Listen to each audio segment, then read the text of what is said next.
On the 26th of January, 1945, the frozen Alsatian forest near Holtzwihr, France, became a killing ground where one man's audacity would rewrite the boundaries of human courage.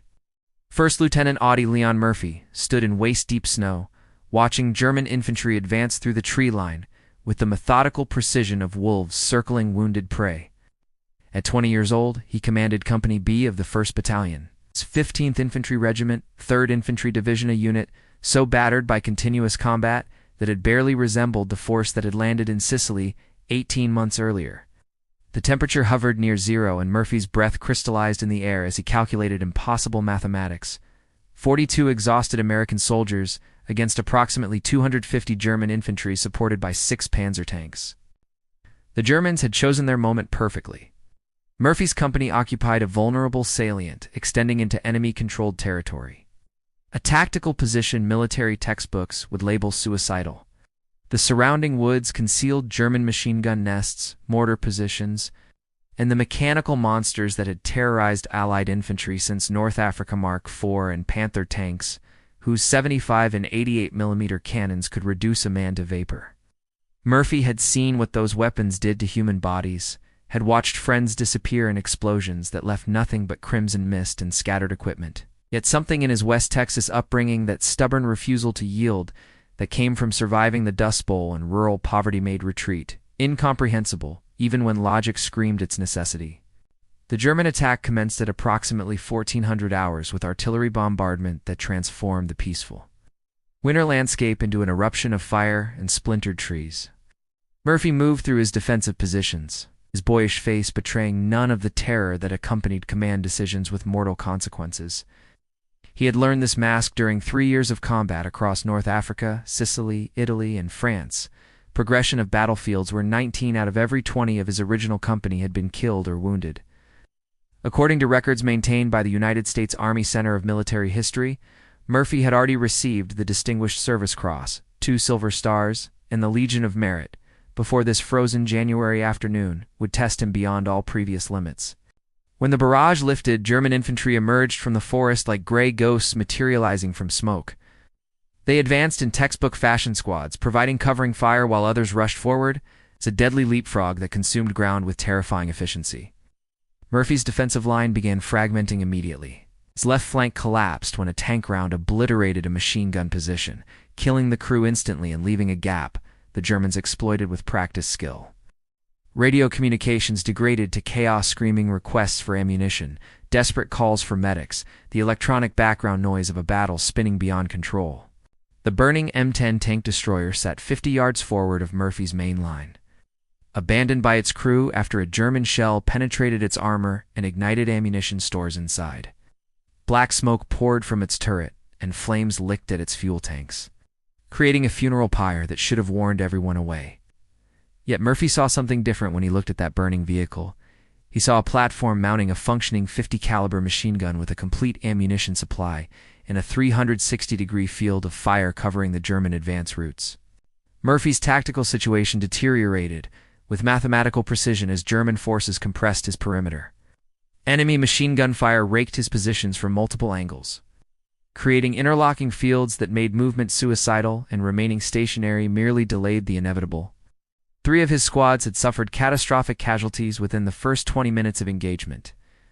Reducing his effective fighting strength below critical mass, wounded men lay in snow, turned pink with blood, their cries for medics punctuating the industrial roar of battle. The bitter cold that had seemed merely uncomfortable that morning now became an executioner. Wounded soldiers unable to move faced death by hypothermia before their injuries could kill them.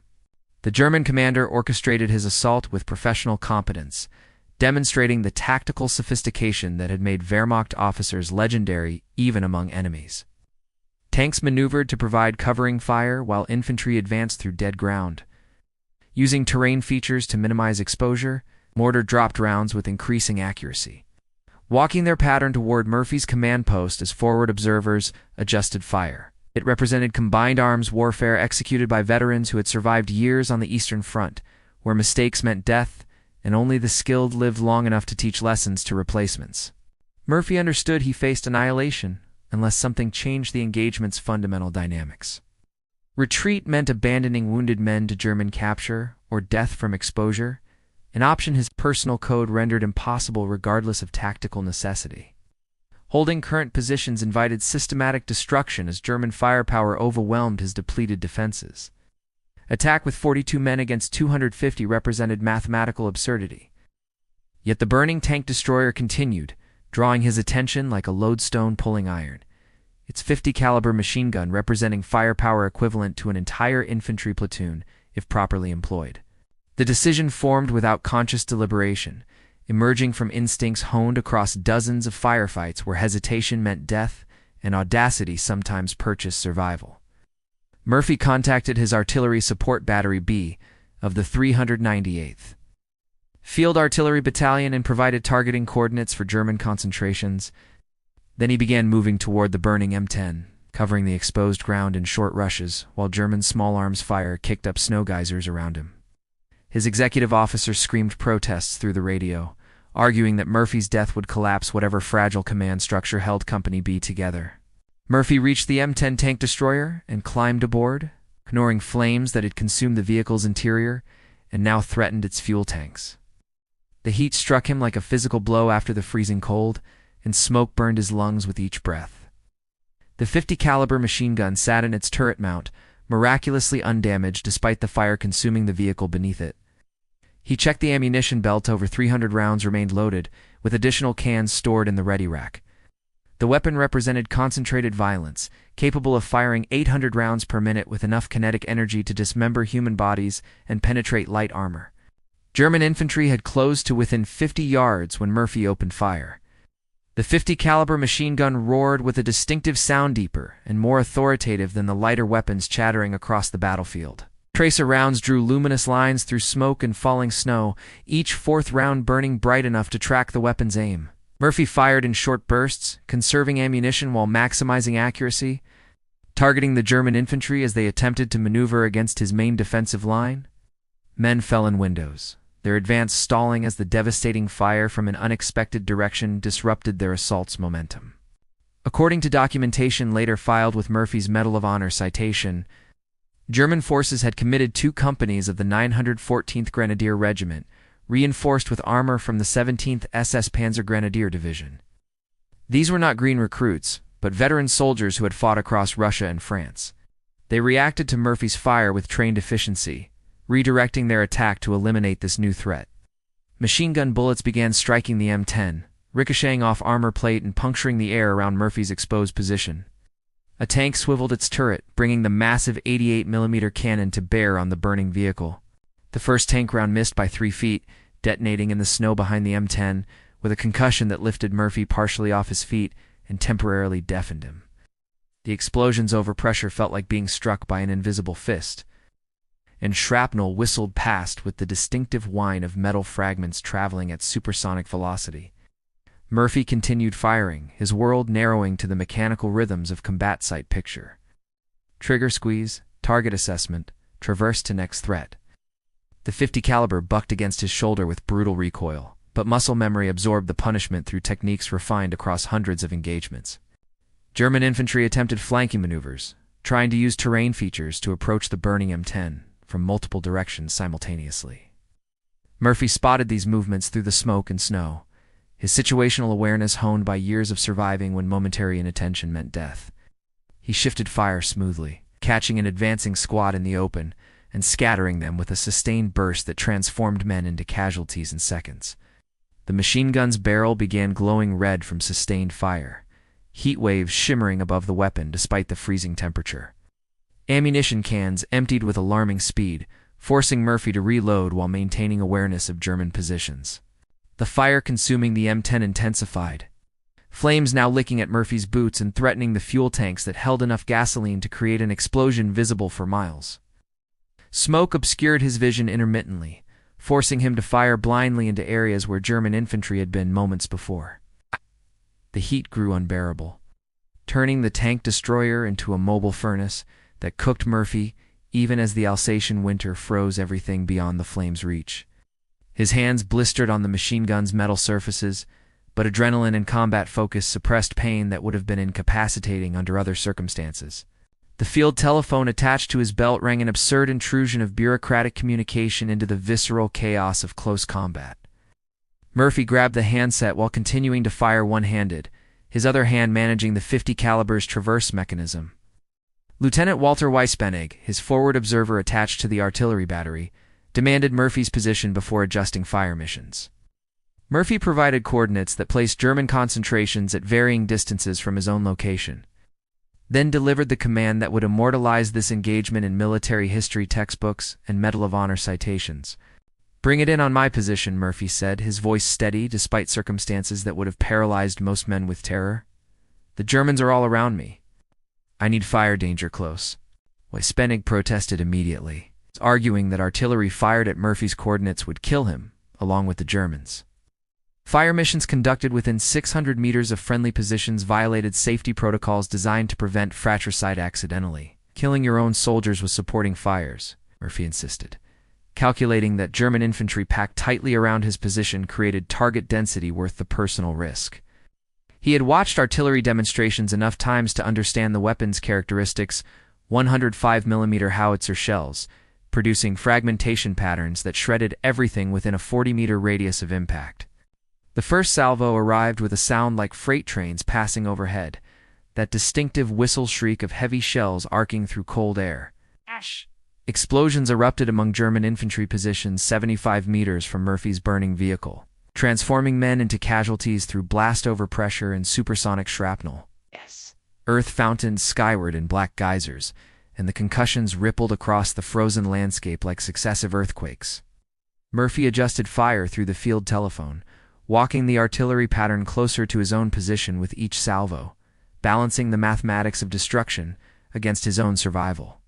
German forces found themselves trapped in an artillery nightmare as Murphy directed Battery B's fire with surgical precision.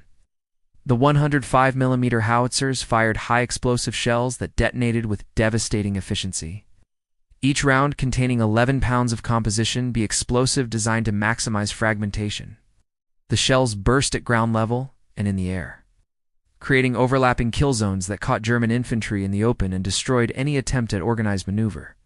Snow amplified the explosion's effects, directing shrapnel horizontally across the battlefield rather than allowing it to dissipate upward. Murphy continued firing the .50 caliber between adjusting artillery, creating a two-tiered defense that made approaching his position suicidal. The machine gun eliminated point targets individual soldiers, machine gun crews. Officers attempting to rally their men while the artillery devastated area targets where German forces concentrated. This coordination between direct fire weapons and indirect fire support represented combined arms tactics executed at the tactical level, the kind of battlefield orchestration that required instinctive understanding of weapons' capabilities and split-second timing. The German commander recognized his assault had stalled and committed his reserve of full infantry, platoon supported by 2 additional tanks. These forces advanced through smoke and falling snow, using the confusion and limited visibility to close with Murphy's main defensive line. Murphy spotted this maneuver and redirected artillery fire, calling for a concentration that would bracket the advancing Germans. The shells arrived with characteristic precision, detonating among the attacking force and fragmenting their formation. Men dropped or dove for cover, their momentum broken by explosions that killed indiscriminately. A German soldier made it within 20 meters of the M10, close enough that Murphy could see the man's face beneath his helmet. Terrified, but advancing with the fatalistic courage of soldiers who know retreat means death from their own officers, as surely as advancing means death from enemies, Murphy fired a short burst that caught the soldier's center mass. The .50 caliber rounds producing effects too horrific to describe in detail. More Germans followed, trying to rush the burning vehicle through sheer numerical superiority. Murphy killed them methodically, the machine gun hammering out its brutal rhythm. The flames consuming the M10 reached critical intensity, threatening imminent fuel tank detonation that would vaporize Murphy and anyone within 50 meters. His clothing smoldered, and his exposed skin blistered from radiant heat that would have forced most men from the vehicle minutes earlier. Calculating that abandoning his position now would allow German forces to overwhelm his main defensive line and slaughter the wounded men he had sworn to protect. This was the calculus of command trading one life against dozens, accepting probable death to provide possible survival for others. According to historical records compiled by the United States Army and preserved at the National Archives, Murphy directed over 300 artillery rounds onto German positions during this engagement. Each fire mission required precise communication despite battlefield chaos 6-digit grid coordinates. Adjustment instructions in meters left or right and added or dropped, shell type selection, and fuse settings. Murphy executed these commands while simultaneously engaging targets with the .50 caliber, maintaining situational awareness across a 360-degree battlefield, and managing the psychological stress of expecting instant death from artillery fragments, tank rounds, or fuel explosion. The German attack began disintegrating under this sustained punishment. Infantry that had advanced with disciplined confidence now sought cover desperately, their formations shattered by artillery that fell with uncanny accuracy. Officers attempting to rally their men became priority targets for Murphy's machine gun fire, their leadership critical to maintaining assault momentum. Tanks withdrew after one took a direct artillery hit that disabled its tracks, the others recognizing that advancing without infantry support invited destruction from American anti-tank weapons. Murphy's ammunition situation reached critical levels as the battle entered its second hour. Thousands of rounds expended from the .50 caliber machine gun had depleted the ready ammunition stored in the M10's turret. He grabbed the field telephone and requested an ammunition resupply, only to learn that German fire prevented any vehicle from reaching his position. His executive officer suggested Murphy abandon the burning tank destroyer and withdraw to the main defensive line, now that the immediate German assault had been disrupted. Murphy refused, recognizing that German forces retained sufficient strength to renew their attack if he surrendered his advanced position. The flames beneath Murphy intensified to the point where metal surfaces became untouchable without gloves, yet his gloves had burned away 20 minutes earlier. His hands left skin on the machine gun's receiver each time he touched metal. But adrenaline and combat focus suppressed pain signals that his brain would process later if there was a later. Smoke inhalation ravaged his lungs, each breath a conscious effort that produced coughing fits threatening to compromise his ability to maintain aimed fire. The physical toll of sustained combat stress manifested in muscle tremors and tunnel vision, physiological responses to danger that had persisted beyond normal human endurance limits. German forces regrouped approximately 200 meters distant, their commanders attempting to organize a coordinated assault that would overwhelm Murphy's position through simultaneous attacks from multiple directions. Murphy watched these preparations through binoculars he had salvaged from the M10 storage compartments, observing enemy officers gesturing and soldiers arranging themselves for another push. He contacted the artillery battery and prepared a fire mission designed to catch German forces during their most vulnerable moment, that brief window when troops transitioned from defensive posture to assault formation. The artillery arrived precisely as German infantry began their advance, shells detonating among formations that had concentrated for the attack. The explosions caught the Germans in the open, producing casualties that shattered unit cohesion and transformed organized assault into panicked retreat. Murphy fired into the confusion, his machine gun adding to carnage that transformed the snow-covered ground into an abattoir. Men fell in groups, cut down by shrapnel and machine gun fire that showed no mercy. The survivors scrambled for cover, all momentum lost, their attack broken before it truly began. A German tank commander made a final attempt to eliminate Murphy's position, directing his Panther tank toward the burning M10 with the intention of crushing the vehicle and its occupant. The 70-ton monster advanced through snow and artillery craters, its 88mm cannon trained on Murphy's position. Murphy fired the .50 caliber directly at the tank's vision ports and commander's cupola, hoping to blind the crew or force them to button up completely. Tracer rounds sparked off armor plate, and the tank continued advancing with mechanical indifference to small arms fire. At 100 meters, the tank halted and fired, the 88mm cannon producing a muzzle flash visible through smoke and snow. The shell struck 10 feet from Murphy's position, the near miss showering him with earth and shrapnel fragments that tore his uniform and opened superficial wounds across his back and legs. The concussion lifted him partially from his firing position, and for a moment his grip on the .50 caliber loosened. The tank began traversing its turret for a second shot, the long barrel swinging toward the M10 with deliberate precision. Murphy called artillery fire directly onto the tank's position, violating every safety protocol regarding close air support and indirect fire near friendly forces. The shells arrived within 30 seconds, a testament to battery B's proficiency and their forward observers' desperate understanding of Murphy's situation. Explosions bracketed the Panther, and one shell achieved a direct hit on the engine deck, penetrating the thinner rear armor and detonating inside the power plant compartment. Flames erupted from the tank, and crew members began evacuating through hatches. Their vehicle transformed from predator to death trap in seconds. The destruction of the Panther tank marked the psychological breaking point for German forces. They had committed significant resources to infantry companies and armor support against what intelligence suggested was a weakened American position ready for exploitation. Instead, they had encountered resistance that defied military logic, suffering casualties that rendered their attack unsustainable. German commanders faced the mathematics of attrition warfare. Continuing the assault guaranteed additional losses without proportional gains, while withdrawing preserved combat power for defensive operations that would inevitably come as Allied forces pressed their offensive. Murphy observed German infantry beginning a fighting withdrawal, pulling back in organized fashion while maintaining covering fire. He continued engaging targets as they appeared, but his rate of fire decreased as remaining ammunition had to be conserved. The .50 caliber's barrel glowed white-hot from sustained use, distorting slightly from heat stress that threatened mechanical failure. Murphy fired single shots rather than bursts, aiming carefully at priority targets: officers, machine gun crews, soldiers carrying radios or other equipment, identifying them as critical personnel. The fuel tanks beneath Murphy finally reached detonation temperature approximately 90 minutes into the engagement. The explosion erupted upward through the M10's deck, lifting Murphy off his feet and throwing him clear of the vehicle. He struck the frozen ground 15 feet away, the impact driving air from his lungs and briefly rendering him unconscious. When awareness returned seconds later, he found himself lying in snow, watching flames consume what remained of the tank destroyer that had served as his fighting platform.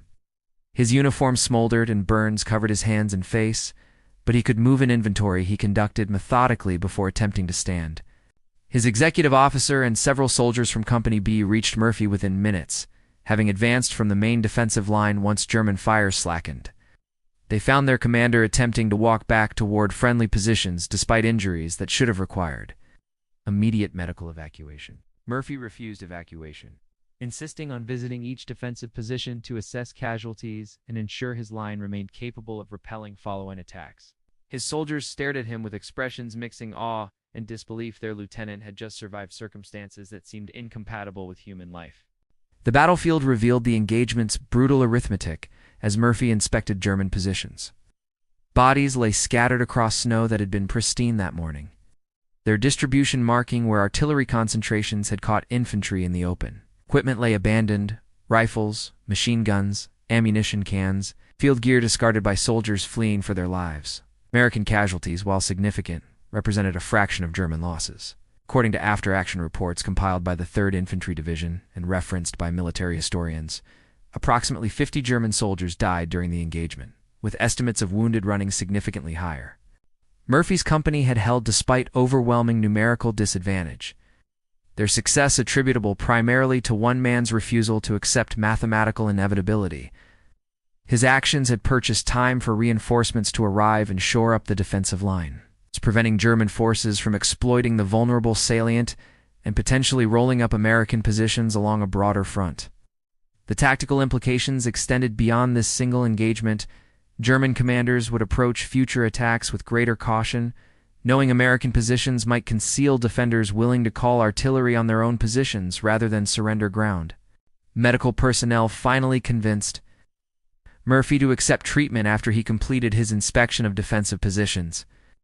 Burns covered his hands, face, and portions of his body where flames had penetrated his uniform.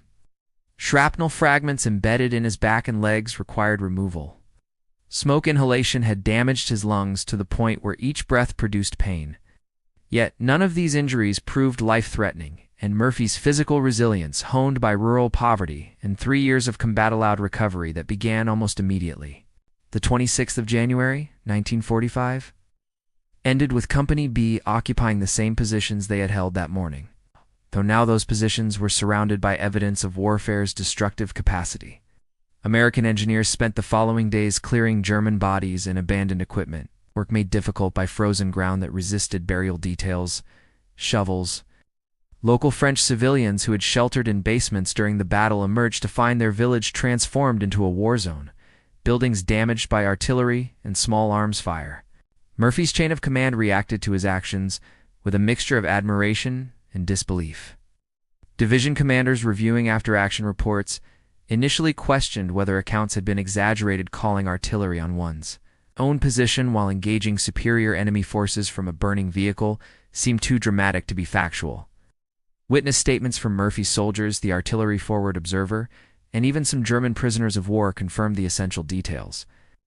Lieutenant Weispennig provided particularly detailed testimony regarding the fire missions Murphy had directed, emphasizing the precision required to walk artillery patterns close enough to destroy German forces without killing the American lieutenant directing the fire.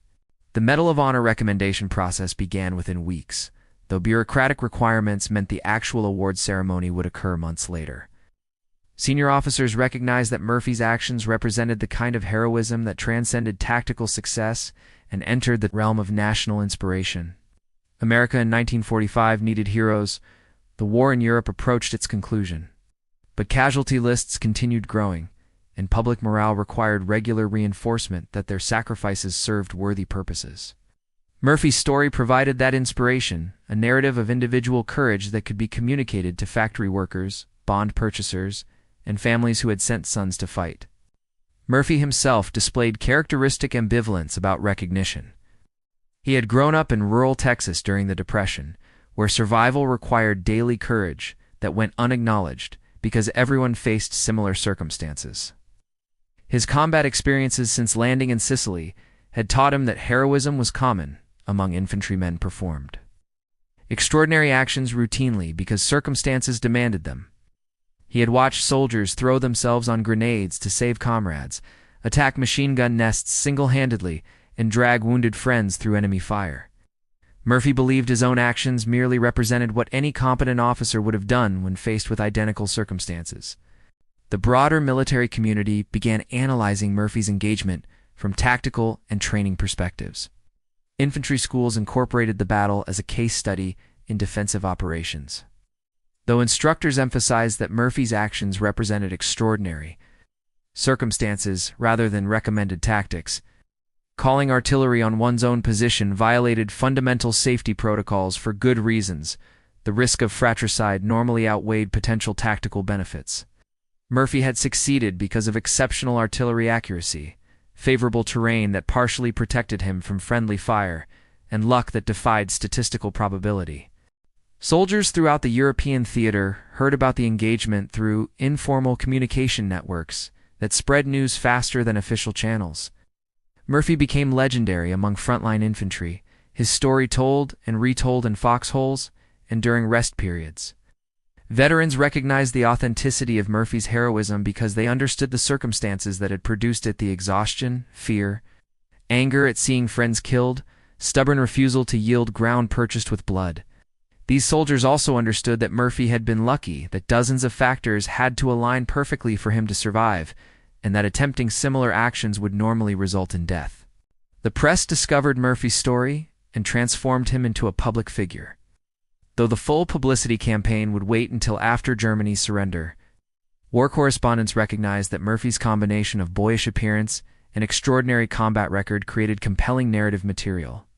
Photographs showed a slight young man who looked barely old enough to shave, creating dramatic contrast with citations describing actions that would intimidate hardened veterans.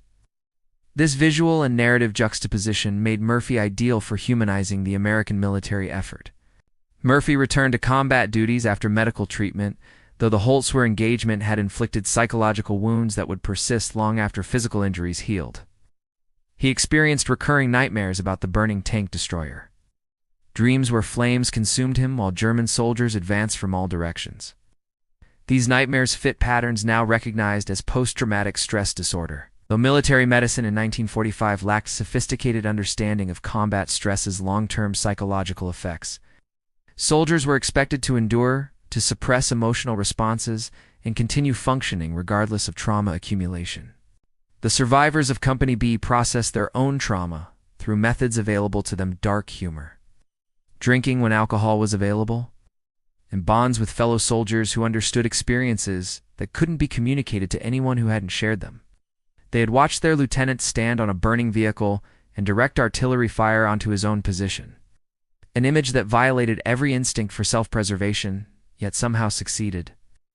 This created both inspiration and burden. If Murphy could do that, what excuses did anyone else have for failing to meet challenges? German survivors from the 914th Grenadier Regiment faced their own reckoning.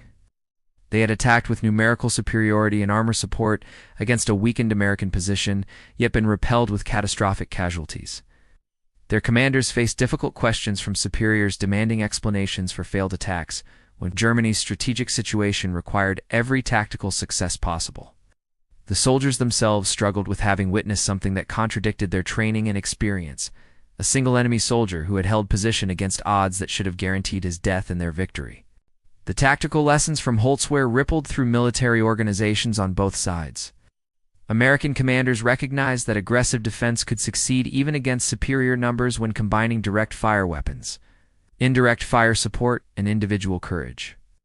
German commanders absorbed a grimmer lesson. American forces increasingly demonstrated willingness to accept extraordinary risks and call in supporting fires that endangered their own positions, making conventional tactical calculations unreliable. This represented a shift in warfare's psychological dimension, where opponents' unpredictability became as dangerous as their firepower. Murphy's family received notification of his latest decoration through official channels, though the full details remained classified until after the war.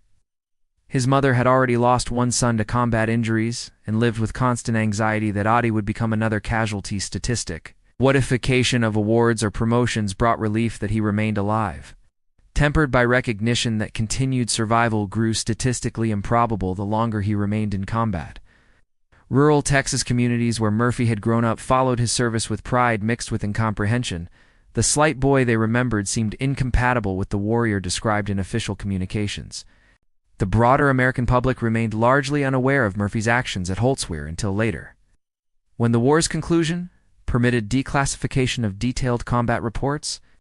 The military controlled information flow carefully during wartime, balancing the morale benefits of heroic stories against operational security requirements that limited specific tactical details. Murphy's story would eventually become public, but timing and presentation required careful management to maximize propaganda value while minimizing intelligence compromise. Physical wounds from Holzwehr healed within weeks, though scars would remain throughout Murphy's life. Burns on his hands proved particularly persistent, affecting manual dexterity and causing pain during cold weather. Shrapnel fragments too small or dangerously positioned to be surgically removed remained embedded in his back and legs, occasionally causing discomfort and always triggering metal detectors. These physical reminders accompanied psychological scars that proved more persistent: hypervigilance, difficulty sleeping, emotional numbness that complicated personal relationships after the war. On the 2nd of June, 1945, near the French town of Salzburg, Germany, Murphy received the Medal of Honor during a ceremony attended by senior military officials and carefully selected press representatives. Major General John Dahlquist, commanding the 36th Infantry Division, read the citation that described Murphy's actions on that frozen January afternoon. The words attempted to capture extraordinary courage within official military language, phrases like indomitable courage and complete disregard for his own safety that seemed inadequate for describing decisions that transcended normal human behavior. Murphy stood at attention while Dahlquist placed the light blue ribbon around his neck. The medal itself, a 5-pointed bronze star suspended from the ribbon, resting against his uniform. Photographers captured the moment, images that would appear in newspapers across America within days. Murphy's expression in those photographs revealed discomfort with public recognition, a tension between pride in accomplishing his duty and disquiet about receiving individual credit for actions he considered simply necessary responses to circumstances. The citation detailed Murphy's achievements with bureaucratic precision. Second Lieutenant Audiel Murphy commanded Company B, which was attacked by 6 tanks and waves of infantry. Second Lieutenant Murphy ordered his men to withdraw to prepared positions in a woods. While he remained forward at his command post, and continued to give fire directions to the artillery by telephone. Behind him, to his right, one of our tank destroyers received a direct hit and began to burn. Its crew withdrew to the woods. Second Lieutenant Murphy continued to direct artillery fire, which killed large numbers of the advancing enemy infantry. With the enemy tanks abreast of his position, Second Lieutenant Murphy climbed on the burning tank destroyer, which was in danger of blowing up at any moment, and employed its .50 caliber machine gun against the enemy. The citation continued through several paragraphs, each sentence documenting specific actions with the measured language of official military records. These dry phrases attempted to communicate decisions made in seconds while under fire. The kind of split-second calculations where error meant death and success defied probability.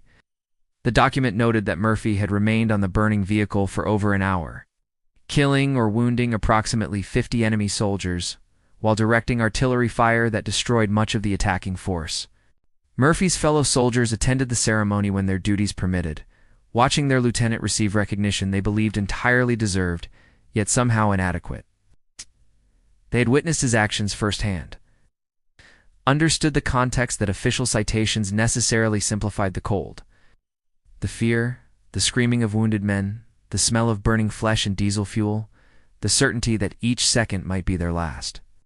The medal represented all this, compressed into metal and ribbon, a symbolic gesture to ward experiences that resisted communication to anyone who hadn't shared them. The ceremony concluded with traditional military formalities, salutes, about-face movements, the playing of martial music. Murphy returned to his unit immediately afterward, uncomfortable with the attention and eager to resume the identity of just another soldier. He had 2 more months of combat duty remaining before Germany's surrender, time spent occupying territory and conducting security operations against scattered German resistance. These duties proved anticlimactic after the intensity of earlier campaigns, though they carried their own dangers from snipers and ambushes. The Medal of Honor brought obligations Murphy found burdensome. Senior officers wanted him for morale-building appearances, public relations opportunities that showcased American heroism. Journalists requested interviews, seeking personal details and emotional revelations that Murphy considered invasive and irrelevant. He had become a symbol whether he wanted that role or not, his image pressed into service for purposes beyond individual choice. This represented an unexpected cost of extraordinary valor, the loss of anonymity, and the burden of representing ideals larger than one soldier's actions. The war in Europe ended on the 8th of May 1945, with Germany's unconditional surrender. Murphy found himself among occupation forces tasked with managing defeated German territory and preventing insurgent resistance. This transition from combat to peacekeeping operations proved psychologically difficult for many veterans. The sudden absence of immediate danger creating a vacuum that depression and trauma filled readily. Murphy experienced these struggles privately, maintaining the stoic facade that military culture demanded while processing experiences that would influence the remainder of his life. Murphy returned to the United States in June 1945, greeted as a national hero whose combat decorations included the Medal of Honor, Distinguished Service Cross, 2 Silver Stars, Legion of Merit, and Bronze Star with V device, among dozens of others. He was at the time the most decorated American combat soldier of World War II, a distinction that brought unwanted celebrity and complicated his transition to civilian life. Hollywood discovered him quickly, recognizing that his boyish appearance and authentic combat experience created marketable appeal for war films that would dominate post-war entertainment. His acting career spanned decades, including starring in To Hell and Back, a film adaptation of his autobiography that detailed his combat experiences. Murphy struggled with the disconnect between Hollywood's sanitized portrayal of warfare and the brutal reality he had experienced. Film combat sequences emphasized heroism and triumph, while minimizing the terror, confusion, and moral ambiguity that characterized actual warfare. Murphy participated in this sanitization while recognizing its dishonesty, a tension he never fully resolved. The Holtzwehr engagement became iconic within military history, studied at service academies and used in training programs to illustrate principles of defensive operations and individual initiative. Tactical analysts debated whether Murphy's actions represented sound military judgment or successful recklessness, with opinions dividing based on whether one prioritized orthodox doctrine or pragmatic results. Most experts concluded that Murphy's tactics worked because of unique circumstances and exceptional execution rather than being replicable models for general application. Murphy's post-war life involved ongoing struggles with what would later be diagnosed as post-traumatic stress disorder. He experienced nightmares, hypervigilance, difficulty maintaining close relationships, and periods of depression that required management through willpower rather than modern therapeutic interventions unavailable in the 1950s and 60s. He became an advocate for veterans' mental health, speaking publicly about psychological wounds. That military culture of his era typically demanded soldiers suppress and endure privately. The tank destroyer Murphy had used at Holtzwihr was eventually recovered and preserved, becoming a museum piece that visitors could examine while contemplating one man's extraordinary stand. The physical artifact provided tangible connection to events that seemed almost mythological tourists and military historians could touch. The same machine gun Murphy had fired while flames consumed the vehicle beneath him. These pilgrimages to historical sites represented attempts to understand courage through physical proximity to its manifestation. Murphy died on the 28th of May, 1971, in a plane crash near Catawba, Virginia. He was 45 years old, having survived World War II's brutal combat only to perish in a civilian accident. His funeral at Arlington National Cemetery attracted thousands of mourners, including veterans who had served with him and younger generations who knew him only through films and historical accounts. The outpouring of public grief reflected recognition that Murphy represented something important about American identity: courage under impossible circumstances, modesty about extraordinary achievements, and sacrifice in service of principles larger than individual survival. The Holtzwihr engagement remains memorable, not because it changed the war's strategic trajectory by January 1945. Germany's defeat was inevitable, but because it captured something essential about human capability.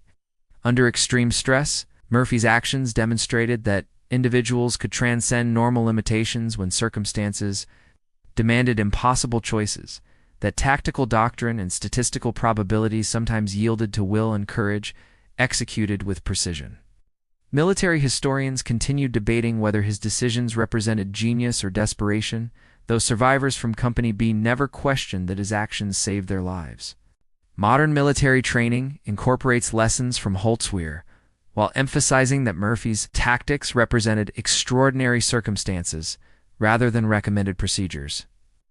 Calling artillery on one's own position remains a last resort option, authorized only when defeat is otherwise certain, and commanders accept probable death as the relative price of inflicting maximum enemy casualties. Artillery safety protocols have evolved significantly since 1945, with improved accuracy in communication systems that reduce fratricide risks, though the fundamental danger of firing near friendly forces remains unchanged. The Congressional Medal of Honor Society maintains Murphy's legacy through educational programs that teach younger generations about valor beyond self-preservation. His story appears in textbooks and documentaries, compressed into digestible narratives that necessarily simplify complex realities. These simplified versions serve important purposes: inspiring courage, honoring sacrifice, reinforcing national values, though veterans who experience similar circumstances recognize that heroism emerges from circumstances where normal options have been exhausted and desperate measures become rational choices. French citizens of Holtzwihr erected memorials commemorating the battle, understanding that their village had witnessed an engagement that transcended typical combat operations. Local residents maintain these memorials decades after the war, preserving memory of events that most participants have since died. School children learn about the American lieutenant who stood on a burning vehicle and called fire on his own position, stories that seem almost fictional until teachers show photographs and official records confirming basic facts. Murphy's descendants carry the complicated legacy of having a grandfather or great-grandfather whose combat heroism made him a public figure, yet whose psychological wounds affected family relationships throughout his post-war life. They speak about a man who was simultaneously larger than life in public memory and painfully human in private moments, someone who saved dozens of lives on a frozen January afternoon, yet struggled to save himself from memories that pursued him until death. This duality reminds observers that heroism carries costs that medals and ceremonies cannot compensate. The psychological research community has studied Murphy's case extensively, using his experiences to understand how combat trauma affects even the most resilient individuals. His willingness to discuss nightmares and anxiety during an era when military culture demanded silence about psychological wounds made him an important figure in destigmatizing mental health treatment for veterans. Contemporary military mental health programs cite Murphy's advocacy as foundational to recognizing that psychological injuries deserve treatment equal to physical wounds. Historians examining World War II's broader context recognize that Holtzware represented one of millions of small engagements where individual soldiers made decisions affecting immediate tactical outcomes. Without influencing strategic trajectories, Germany would have been defeated whether Murphy held that position or not. Yet this fact diminishes neither his courage nor the importance of his actions to the men whose lives he saved. War consists of these individual moments aggregated across continental scales, each engagement mattering intensely to participants while contributing incrementally to eventual outcomes.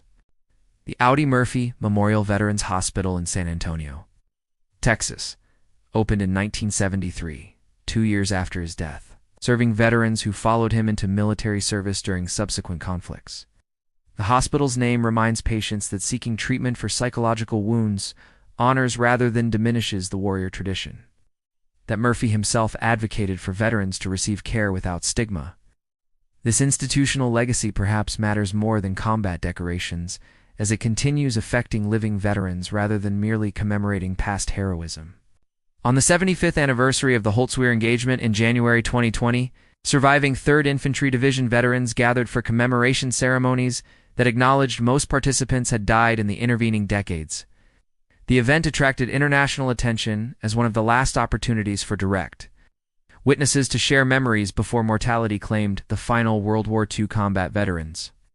Their testimonies emphasized that Murphy's actions, while extraordinary, emerged from a context where ordinary soldiers routinely faced impossible circumstances and responded with courage that went unrecognized because it was so common. The engagement's enduring fascination stems partly from its dramatic clarity: one man, one machine gun, one burning vehicle against overwhelming enemy forces. This narrative simplicity makes the story accessible and inspiring, though it necessarily omits complexity that characterized the broader battle. Murphy's soldiers maintained defensive positions under fire. Artillery crews delivered shells with precision despite challenging conditions. Medics treated wounded under enemy observation, and dozens of individual acts of courage occurred simultaneously. Murphy's central heroism should not obscure these supporting roles that made survival possible. Contemporary military technology would transform the tactical situation Murphy faced. With drone reconnaissance, precision-guided munitions, improved communications, and enhanced situational awareness providing options unavailable in 1925. Yet the fundamental challenge remains unchanged. What does an officer do when retreat means abandoning wounded men? Defense means accepting defeat, and attack against superior forces violates tactical logic. Murphy's answer was to create a fourth option through audacity and execution that defied probability, a lesson that transcends specific technologies or doctrines. The snow that fell on Holtzweiler that January afternoon melted with spring's arrival, revealing ground scarred by artillery and littered with warfare's detritus. French farmers eventually reclaimed the land, planting crops in soil fertilized by decomposed bodies and rusted equipment fragments that plows occasionally brought to the surface. This agricultural reclamation represents nature's indifference to human conflict, the land's capacity to absorb terrible violence and eventually regenerate.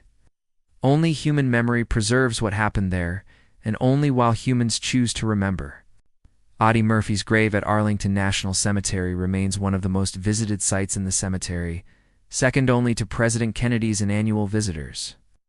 People leave coins, flowers, and handwritten notes thanking him for service and sacrifice that occurred before most contemporary visitors were born. This posthumous gratitude spans generations, connecting modern Americans to a conflict that shaped their world yet seems increasingly distant. Murphy's grave becomes a focal point for contemplating courage, sacrifice, and the costs of defending principles against existential threats. The question that haunts analysis of Murphy's actions is whether they were ultimately necessary, or if alternatives might have achieved similar results with less risk. Military theorists debate counterfactuals: could Murphy have withdrawn and established new defensive positions, Could reinforcements have arrived in time to prevent German breakthrough? These questions remain unanswerable, though they illuminate eternal tensions between accepting casualties and risking greater losses through inaction.